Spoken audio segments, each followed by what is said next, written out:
Hello, welcome to நம்ம ஊர் cinema. இந்த வீடியோவில் நம்ம என்ன பார்க்க போறோம்னா, ரஜினிகாந்த் நடிச்சு லோகேஷ் கனகராஜ் டைரக்ஷன்ல இப்போ கூலி படத்தோட ட்ரெய்லர் ரிலீஸ் ஆயிருக்கு.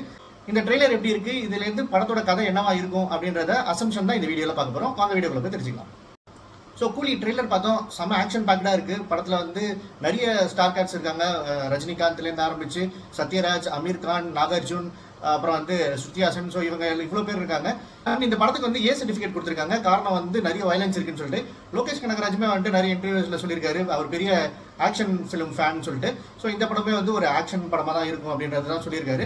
ஸோ இதுல வந்து ட்ரெய்லர் ஆரம்பிச்சோடனே நடிச்சவங்க எல்லாரோட இன்ட்ரோடக்ஷன் சீன்ஸ்லாம் வந்துட்டு அதுக்கப்புறமா வந்து ரஜினியோட இன்ட்ரோ வருது. ஸோ இந்த படத்தோட கதை என்னவா இருக்கும் அப்படின்னு சொல்லிட்டு நான் ஒரு அசம்ஷன்ல சொல்றேன். இது படத்தோட கதையா இருக்கலாம், இல்லாம கூட இருக்கலாம். ஸோ இந்த ட்ரெய்லர் பார்த்து இதுவா இருக்கலாம் அப்படின்னு சொல்லிட்டு என்னோட கெஸ் தான் இது. ஸோ கதை என்னவா இருக்கும் அப்படின்னா, ஹார்பர்ல நிறைய வந்து கோல்டு ஸ்மக்லிங்லாம் நடக்கிறதுக்கான சான்சஸ் இருக்கு. நிறைய ஹார்பர் ஷாட்ஸ்லாம் இருக்கு.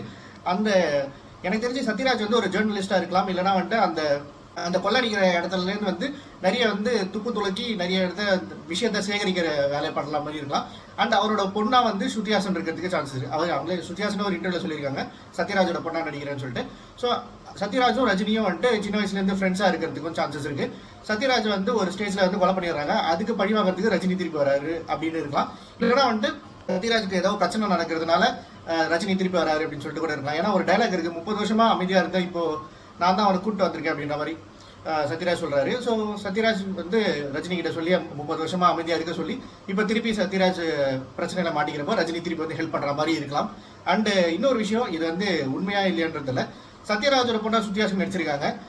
மேபி ரஜினியோட பொண்ணா கூட இருக்கலாம், சத்யராஜ் கிட்ட கொடுத்து வழங்க சொல்லியிருக்கலாம். ஸோ சும்மா என்னோட இதுதான், மேபி அப்படி கூட இருக்கலாம், அதுக்கு சான்சஸ் இருக்கு.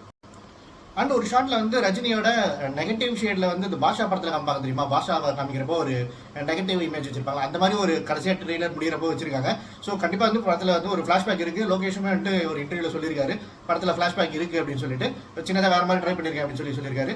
ஸோ ஃபிளாஷ்பேக்ல வந்து ரஜினி எங்க காமிக்கிறதுக்கான சான்சஸ் இருக்கு. அதுல வந்து மேபி அமீர் கான் ஃபிளாஷ்பேக்ல வரதுக்கான சான்சஸ்மே எனக்கு தோணுது. ஏன்னா அமீர் கானோட போர்ஷன் வந்து ஃபிளாஷ்பேக்ல இருக்கலாம், இல்லைன்னா வந்து பிரசன்ட்ல கூட இருக்கலாம். அவர் தான் ஒரு பெரிய டான் அப்படின்ற மாதிரி ஒரு கேரக்டர்ல இருக்காரு. பிளஸ் இந்த படத்தோட மெயின் வில்லன் வந்து நாகார்ஜுன் தான். Nagarjun and Rajini face off இதுதான் வந்துட்டு இந்த படமா இருக்கும். பட் அமீர் கானோட த்ரூ அவுட் அமீர் கானோட லைனும் இருக்கு அப்படின்ற மாதிரி லோகேஷ் இன்டர்வியூஸ்ல சொல்லியிருக்காரு. மேபி அது ஃபிளாஷ்பேக்ல வரலாம், இல்லைன்னா கரண்ட்ல நாகார்ஜுனுக்கும் பெரிய டானா வந்து அமீர் கான் நடிச்சிருக்கலாம் இந்த படத்துல. அண்ட் ஐகானிக் டைலாக் இந்த ட்ரெய்லர்லேயே பார்க்குறப்போ வந்து ஸ்ருதிஹாசன் வந்து ரஜினி பார்த்து சொல்லுவாங்க, அவர் உன் ஃப்ரெண்டாக இருக்கலாம் ஆனால் எனக்கு அப்பா அப்படின்னு சொல்லிட்டு. அதுக்கப்புறமா கொஞ்ச நேரம் கழிச்சு ரஜினி அதை சொல்லுவார், அவர் உனக்கு அப்பாவாக இருக்கலாம் ஆனால் என்னோட ஃப்ரெண்ட் அப்படின்னு சொல்லிட்டு. ஸ்ருதிஹாசன் கிட்ட ரஜினி இந்த டைலாக் பேசுகிறப்போ வந்து ரொம்பவே வந்து நமக்கு ஹைலைட்டாக இருந்தது. காரணம் ஏன்னா ஸ்ருதிஹாசனோட அப்பா கமல்ஹாசன்றதுனால அதுவுமே இங்கே வந்து லைட்டாக ஒரு ஹிண்ட் வந்து காமிச்ச மாதிரி இருந்தது. லோகேஷ் அந்த மாதிரி விஷயத்தெல்லாம் விளையாடி இருக்காரு, நல்லா இருந்தது அது பார்க்கறதுக்கு. அண்ட் கடைசியா ட்ரெய்லர் முடியிறப்போ ரஜினி வந்து அந்த ஹார்பர்ல நடந்து வரப்போ சும்மா வந்து ஒரு கலாட்டா பண்ணிட்டு போவாரு, அதுவும் வந்து பார்க்கறதுக்கு நல்லா இருந்தது. பழைய ரஜினி பார்க்குற மாதிரி இருந்தது. ஸோ இந்த விதமே வந்துட்டு ஒரு சென்டிமெண்ட் நிறைய இருக்கிற மாதிரியான படமா இருக்கும்னு நினைக்கிறேன். ஏன்னா வந்துட்டு நிறைய இடத்துல ரஜினி அழறா மாதிரி, சோகமா இருக்க மாதிரி, கோபமா இருக்க மாதிரி நிறைய சீன்ஸ் இருக்கு. ஸோ சென்டிமெண்ட் வேல்யூஸும் இருக்கு, அண்ட் அதே நேரத்தில் ஃபன்னாகவும் இருக்கு, ஆக்ஷன் நிறைய பண்ணியிருக்காரு. இந்த மாதிரி ஏ சர்டிஃபிகேட் வாங்குற மாதிரி ரஜினியோட படம் இதுக்கு முன்னாடி எது வந்ததுன்னு தெரியல. மேபி ஜெயிலர்ல அந்த தலைவெட்டுற சீன் இருக்கு, பட் அதுக்கு முன்னாடிலாம் வந்து ஒரு ஃபேமிலி ஓரியன்ட் ஃபேமிலி ஆடியன்ஸ்க்கான படமாக தான் ரஜினியோட படமும் இருக்கும். இந்த படம் வந்து ஏ சர்டிஃபிகேட் வாங்கியிருக்கு, நிறைய வயலன்ஸ் இருக்கு, நிறைய கத்தி குத்துலாம் இருக்குன்னு நினைக்கிறேன். ஸோ அது மாதிரி வந்து ஒரு ஆக்ஷன் பேக்டு மூவியாக இந்த படம் அமையறதுக்கு நிறைய வாய்ப்புகள் இருக்கு. ஸோ ஆகஸ்ட் 15 படம் ரிலீஸ் ஆகுது தியேட்டரில். எனக்கு எக்ஸ்பெக்டேஷன் கண்டிப்பாகவே ஹையாக தான் இருக்கு. லோகேஷ் அண்ட் ரஜினி காம்போல எப்படி இருக்கும் அப்படின்னு சொல்லிட்டு. ஸோ இந்த நான் ப்ரிடிக்ட் பண்ண இந்த ஸ்டோரி லைன் படத்தில் இருக்கா அப்படின்றதையும் வந்து நம்ம ஆகஸ்ட் 15 தியேட்டரில் போய் பார்த்தா தெரியும்.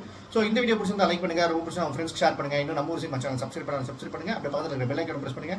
தேங்க்யூ.